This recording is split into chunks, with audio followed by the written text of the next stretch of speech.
Pakistani soldiers continue to dig inch by inch in search of 140 colleagues buried under this massive pile of mostly rocks.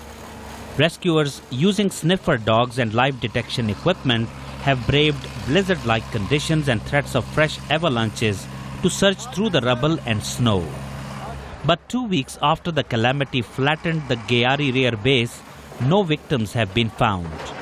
Rescuers have not even located evidence of the buried military complex. So the glacier, due to a natural phenomena, broke down and all the weight came down up onto Gyari.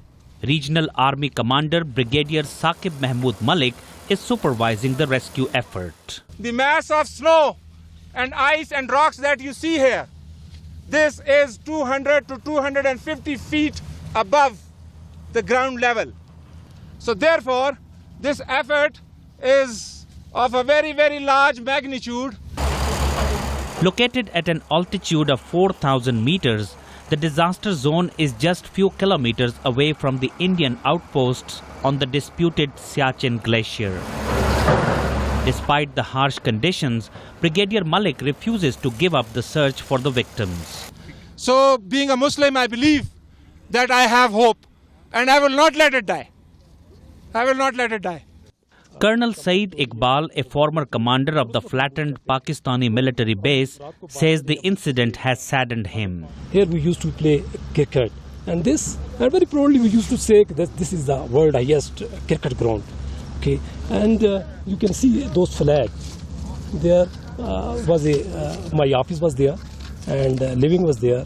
Across those, you can see another yellow flag. Our mess was there.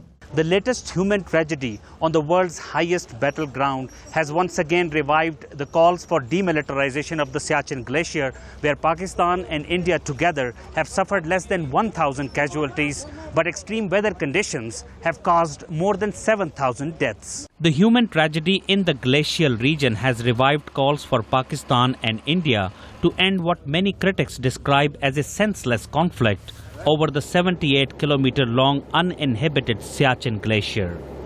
The standoff began in 1984 when Indian troops occupied positions on the northern tip of the line of control dividing Kashmir. Pakistan responded by establishing posts on Siachen. Since then, the 28-year-old conflict has cost billions of dollars and killed over 8,000 soldiers on both sides, giving it the reputation as the world's highest, coldest and most expensive battlefield. Army spokesman Major General Athar Abbas says despite the financial and human losses, Pakistan will not unilaterally pull out forces from the disputed glacier. But yes, of course, the loss of life is right in front of everyone on both sides. And our position is that we must go back to 1984 position and then determine what should be the actual line of deployment. But not before that. I mean, this is just the actual ground position line, which is because of these two forces are eyeball to eyeball. While the digging continues for victims, there is hope that the tragedy could push the two sides toward resolving a conflict that many say is easiest of all the disputes plaguing India and Pakistan. Ayaz Gul for VOA News, Gyari, Siachen Glacier.